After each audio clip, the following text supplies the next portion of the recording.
11:45 continuamos con más de Noticias Globovisión Internacionales. Nos acompaña Nacho Montes de Oca, periodista y analista internacional. Nacho, muchísimas gracias por acompañarnos una vez más en un momento histórico. Como siempre es un gusto y sí, acá estamos las noticias no paran de llegar. Nacho, por supuesto hay mucho de lo que hablar en este tema, pero creo que la prioridad en este momento es preguntarnos si estamos ante un escenario completamente desconocido. Sí, lo que tenemos como referencia es el ataque anterior, el de junio, donde Estados Unidos e Israel atacaron las instalaciones nucleares de Irán, pero fue un ataque muy limitado. Hubo algunos otros bombardeos a infraestructura y algunos edificios, pero esto ya se convirtió en una versión mucho más compleja porque Irán decidió responder atacando a 17, son 17 las naciones que fueron agredidas. Muchas de ellas no tienen absolutamente nada que ver con el ataque, la gran mayoría, y el conflicto está escalando y lo que se suponía que iba a ser un ataque quirúrgico preciso, ahora es una crisis que no tiene fin a la vista. Ahora, Nacho, esto nos lleva entonces a preguntarnos si quizás hubo un error de cálculo, pero a la vez preguntarnos también si Irán está buscando ejercer el mayor daño posible para tener una mejor posición en una mesa de negociaciones, pero a su vez podría estar esto a punto de escalar porque, como bien lo decías, Irán ha atacado a esta cantidad de países, pero esta cantidad de países, ¿hasta qué punto va a responderle Irán y a qué nivel? Esto justificaría entonces cuando Israel y Estados Unidos dicen que Irán no puede hacerse con un arma nuclear. Es que las dos preguntas tienen una misma respuesta. Irán es una amenaza real. Por ahí ahora estamos viendo los ataques a los objetivos, a diferentes objetivos, pero no nos tenemos que olvidar que todo este asunto empieza cuando se descubre que Irán había enriquecido al 60%, que es el estadio anterior a poder desarrollar un arma nuclear, había enriquecido uranio al 60% y que no renunciaba a la idea de tener una ojiva atómica. Pero además hay que tener en cuenta otra cosa, que Irán es además el dueño de los proxies como Hezbollah, como Hamas, los autores de la masacre del 7 de octubre, de la Yihad Islámica y de los hutíes.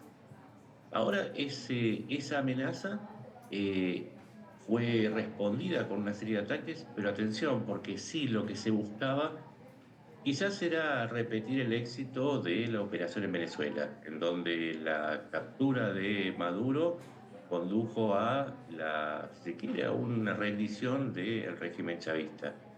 Aquí no se extrajo a Jamenei, sino que se lo mató y se descabezó a todo el gobierno de Irán. Pero hay una diferencia fundamental con Venezuela, que es que el régimen de Irán ya había previsto esta circunstancia. No había una Delcy Rodríguez, sino que cada jefe de Jamenei para abajo tenía previsto un primer reemplazo y un segundo reemplazo.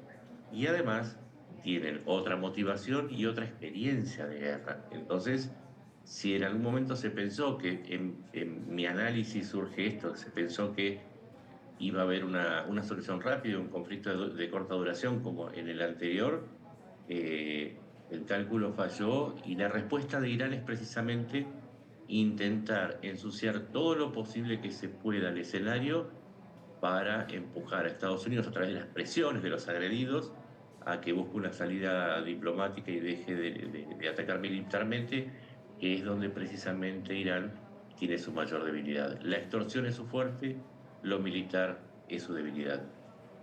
Ahora, Nacho, Estados Unidos e Israel están apostando también por la población iraní, a la que le han enviado mensajes claros, pero ¿cómo la población iraní irá a salir a las calles bajo fuego? Sí, lo que sucede es que los levantamientos empezaron hace 2 meses y en el medio hubo una idea de que se los iba a ayudar, pero también una represión que dejó decenas de miles de muertos. Algunas organizaciones de derechos humanos de Irán indican que fueron asesinadas entre 20.000 y 35.000 personas. O sea, el grueso de la población que podría haber acompañado con un levantamiento esta ronda de ataques está asesinada o está presa, porque además hubo 26.000 detenciones. Muchos de ellos están ahora condenados a muerte. Entonces está el miedo porque no es lo mismo tener 2.000 misiles como los que, y decenas de miles de drones. Eso es hacia afuera. Hacia adentro hay que entender que en Irán el régimen de los ayatolás tiene una capacidad enorme de represión, tiene muchos partidarios. Solamente para dar un dato, los miembros del Basij, que es la milicia que responde al régimen, tiene nominalmente 20 millones de participantes, pero tiene milicias de 2 millones, y muchos de ellos se encargan no solamente de atacar a los manifestantes cuando salen a las calles, sino de ir a buscarlos a sus casas, de vigilarlos, y son los soplones que tiene el gobierno. Es decir, Irán vive en un régimen represivo de tal magnitud que ese levantamiento se entiende junto con la represión por qué no se produjo como consecuencia de estos ataques. Muchísimas gracias, Nacho, por acompañarnos hoy y por supuesto muy pendientes de lo que sigue sucediendo. Aquí estaré siempre. Gracias. Nacho Montes de Oca, periodista y analista internacional. Son las 11:51 minutos, ya regresamos con más.